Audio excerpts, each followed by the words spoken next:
नमस्कार, आप देख रहे हैं इंडिया पब्लिक खबर और मैं हूं आपके साथ आकांक्षा। अगले साल होने वाले बिहार विधानसभा चुनाव को लेकर कांग्रेस ने महागठबंधन में अभी से प्रेशर पॉलिटिक्स शुरू कर दी है।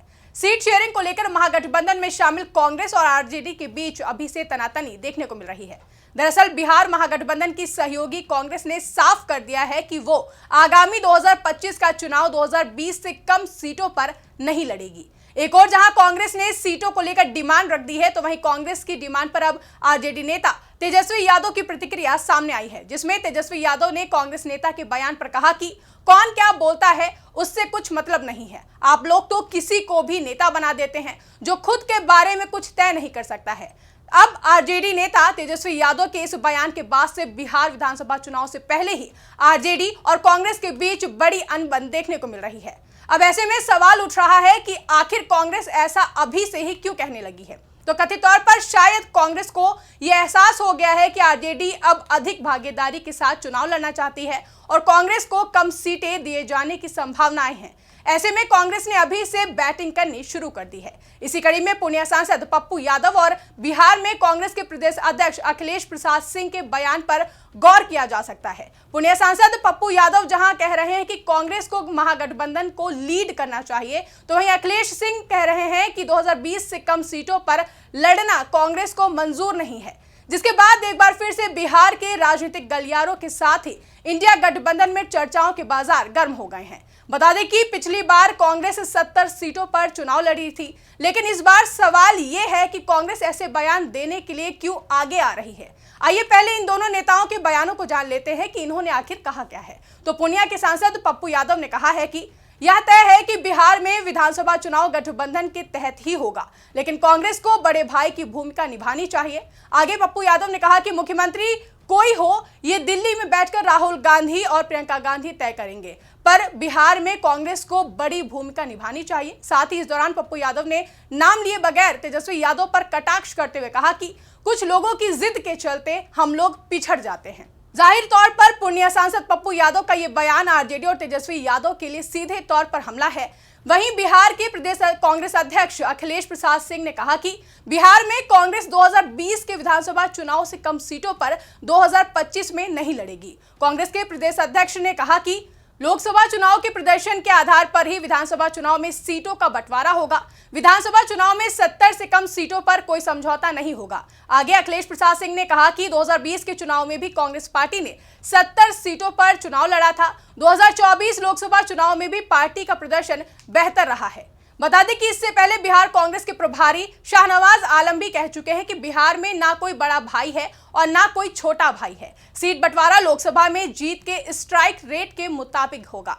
जाहिर तौर पर कांग्रेस ने अभी से अपने तेवर दिखाने शुरू कर दिए हैं और हिस्सेदारी को लेकर मुखर है। लेकिन अब सवाल ये भी उठता है कि ऐसा क्यों हो रहा है कि आरजेडी प्रमुख लालू प्रसाद यादव के सामने सरेंडर नहीं बल्कि संघर्ष के रास्ते पर कांग्रेस चलने के लिए तैयार हो रही है। दरअसल बीते दिनों के कुछ घटनाक्रमों पर नजर डालें तो कांग्रेस को शायद एहसास हो गया है कि आरजेडी बिहार में कांग्रेस को उभरने नहीं देना चाहती है। कांग्रेस कमजोर पिच पर खड़ी जरूर है, लेकिन उसको अपने जनाधार में बढ़ोतरी का एहसास हो रहा है। अब कांग्रेस लोकसभा चुनाव में स्ट्राइक रेट की बात कर रही है और कथित तौर पर महागठबंधन का नेतृत्व मांग रही है। साथ ही 70 से कम विधानसभा सीटों पर लड़ने से इनकार कर रही है। लेकिन हकीकत यह भी है कि महागठबंधन में 3 वाम दलों के साथ आरजेडी, कांग्रेस और वीआईपी में हिस्सेदारी को लेकर सवाल उलझने के पूरे आसार भी दिखाई दे रहे हैं। लेकिन तथ्यात्मक पहलू यह भी है कि आरजेडी कांग्रेस के उभार से डरती भी है। कथित तौर पर पूर्णिया लोकसभा सीट पर जिस तरह आरजेडी ने जिद ठान ली और पप्पू यादव को टिकट नहीं दिया, इससे यह बात साबित होती दिखी कि पप्पू यादव के कद के कारण आरजेडी में कुछ तो असहजता है। इसका परिणाम भी बड़ा दिलचस्प रहा, क्योंकि यहां आरजेडी की कैंडिडेट बीमा भारती कभी फाइट में ही नहीं आ सकी और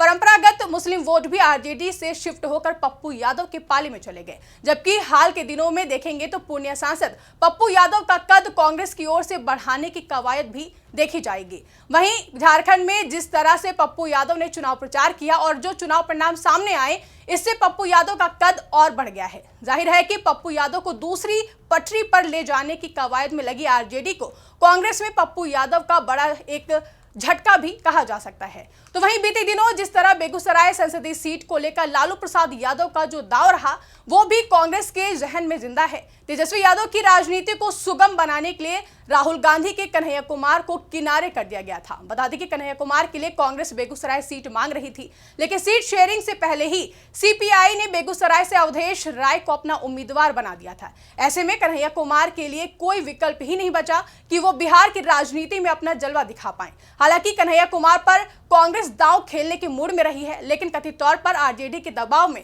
कांग्रेस हिम्मत नहीं कर पाती है। तो वहीं अब बिहार विधानसभा चुनाव को लेकर कांग्रेस प्रदेश अध्यक्ष अखिलेश प्रसाद सिंह के सीट शेयरिंग की डिमांड पर आरजेडी की पहली प्रतिक्रिया सामने आई है, जिसमें आरजेडी नेता तेजस्वी यादव ने कहा कि सीट शेयरिंग पर अभी तक कोई ऑफिशियल चर्चा नहीं हुई है। कौन क्या बोलता है उससे कुछ मतलब नहीं है। आप लोग तो किसी को भी नेता बना देते हैं जिसको हम पहचानते भी नहीं है, ना कोई पहचानता है। बिहार की राजनीति में उसकी बात को लेकर आप लोग सवाल पूछ रहे हैं जो खुद के बारे में कुछ तय नहीं कर सकता है। जो डिसीजन मेकर है उसकी बात होनी चाहिए। वहीं आरजेडी नेता तेजस्वी यादव से पहले आरजेडी विधायक इसराइल मंसूरी ने कांग्रेस प्रदेश अध्यक्ष पर निशाना साधते हुए कहा था कि उन लोगों की मंशा कहीं न कहीं बीजेपी को आगे बढ़ाने की हो सकती है। पहले लक्ष्य ये है कि डबल इंजन की सरकार को उखाड़ फेंका जाए और इसके लिए जमीन पर जाना चाहिए। अपनी हिस्सेदारी से पहले जमीन पर काम करना चाहिए, लोगों के बीच में जाना चाहिए। हम इतना जानते हैं कि बिहार की राजनीति में तेजस्वी यादव के चेहरे पर 2020 में चुनाव लड़ा गया और अभी तेजस्वी यादव ही जनता के बीच में गए हैं। अगर कोई ऐसी बात बोलता है तो ये गलत है। दरअसल कई ऐसे मौके आए हैं जब कांग्रेस के कई नेता बिहार में अपने सुनहरे अतीत को याद करते हुए आरजेडी से अलग होने की बात करते रहे हैं, लेकिन हकीकत यह भी है कि फ्रंट फुट पर खेलने की बात तो होती है, लेकिन अंत में पार्टी बैकफुट पर चली जाती है। बता दें कि एक बार कांग्रेस ने संयुक्त बिहार यानी कि जब बिहार और झारखंड एक थे तब 324 विधानसभा सीटों में से 239 सीटों पर ऐतिहासिक जीत दर्ज की थी। वहीं बिहार विभाजन के बाद वर्ष 2010 में हुए चुनावों में कांग्रेस ने अपना सबसे खराब प्रदर्शन किया और 243 विधानसभा सीटों में से मात्र 4 सीटें हासिल कर पाई। अब यहां सवाल यह भी उठता है कि ऐसा क्या हुआ जो कांग्रेस बैकफुट पर जाती रही है।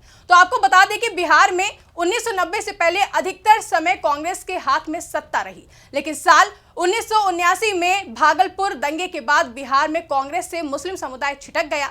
दूसरी ओर मंडल राजनीति के दौर में आरजेडी मुखिया लालू प्रसाद यादव, सीएम नीतीश कुमार और रामविलास पासवान जैसे नेताओं का उभार हुआ तो कांग्रेस बैकफुट पर जाती चली गई। यहां तक कि आलम यह था कि मध्यमार्गी राजनीति करने वाली कांग्रेस की राजनीति असमंजस वाली रही। कांग्रेस ना तो वहां स्वर्णों का खुलकर साथ दे पाई और ना ही पिछड़े और दलित समुदायों को ही अपने साथ ला पाई है। इस बीच कांग्रेस के वोट बैंक पर आरजेडी ने सीधा कब्जा भी कर लिया। इसके बाद तो लालू प्रसाद यादव ने MY यानी कि मुस्लिम यादव समीकरण का ऐसा गठजोड़ बना लिया कि बिहार की राजनीति में लालू प्रसाद यादव ने अन्य दलों की राजनीति ही हाईजैक कर ली। मुस्लिम यादव, पिछड़े और दलित का कुछ ऐसा समीकरण बन गया कि साल 2005 तक इसमें कोई सेंध भी नहीं लगा पाया। हालांकि बिहार की राजनीति ने इससे पहले ही करवटें लेनी शुरू कर दी थी। साल 1995 के चुनाव में कांग्रेस लगभग 29 सीटों पर सिमट गई और बीजेपी लगभग 41 सीटें जीतकर मुख्य विपक्षी पार्टी बन गई। खास बात यह है कि 2020 के विधानसभा में 80 सीटों के साथ बीजेपी सबसे बड़ी पार्टी है। फिर कांग्रेस ने आरजेडी की बैसाखी थाम ली थी और साल 2000 में लालू प्रसाद यादव ने कांग्रेस के 23 विधायकों को राबड़ी देवी कैबिनेट में शामिल किया और वरिष्ठ कांग्रेसी नेता सदानंद सिंह को विधानसभा का अध्यक्ष भी बनाया गया। इसके बाद तो जैसे कांग्रेस पर भी आरजेडी का कब्जा हो गया और कांग्रेस छोटी पार्टी की भूमिका में आ गई। वहीं पहली बार बीजेपी विरोध के नाम पर कांग्रेस ने आरजेडी का सहारा लिया तो वो इतना बड़ा नुकसान कर बैठी कि इसका भुगतान वो 3 दशक तक भी करती आ रही है। लेकिन कांग्रेस ने फिर भी सबक नहीं लिया और साल 2005 में सिर्फ 5 सीटों पर सिमट गई, जबकि साल 2010 में कांग्रेस सिर्फ 4 सीटें ही जीत पाई थी। इसके 5 साल बाद 2015 में कांग्रेस फिर आरजेडी के साथ हो ली तो यहां भी लालू प्रसाद यादव और सीएम नीतीश कुमार ने कांग्रेस के उम्मीदवारों का चयन किया था। अब ऐसे में समझा जा सकता है कि कांग्रेस ने किस तरह सरेंडर कर दिया था। आरजेडी और कांग्रेस के कॉमन मतदाता यही सोचते रहे कि आरजेडी और कांग्रेस एक ही तो हैं। वहीं आरजेडी से नजदीकी के कारण कांग्रेस के कोर वोटर यानी कि स्वर्ण और दलित भी धीरे धीरे विरोधी दलों की ओर शिफ्ट हो गए हैं। एक राजनीतिक स्थिति ये भी कह रही कि कांग्रेस के पास लालू प्रसाद यादव जैसा कोई बड़ा नेता भी नहीं मिल पाया है जो बिहार की राजनीति की जटिलताओं को समझ पाए और उसे कांग्रेस के पक्ष में साध पाए।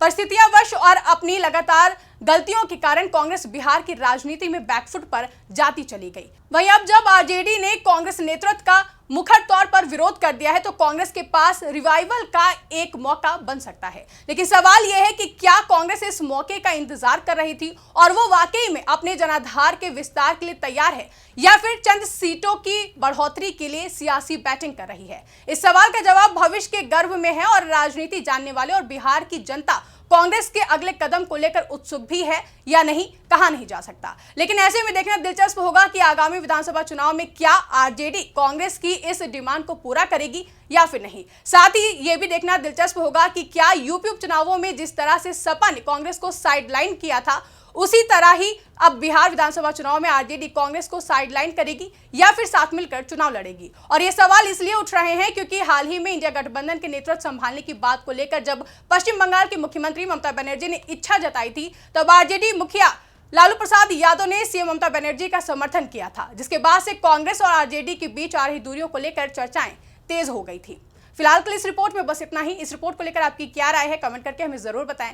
साथ ही ऐसी ही तमाम बड़ी खबरों के लिए हमारे YouTube चैनल को सब्सक्राइब करना ना भूलें।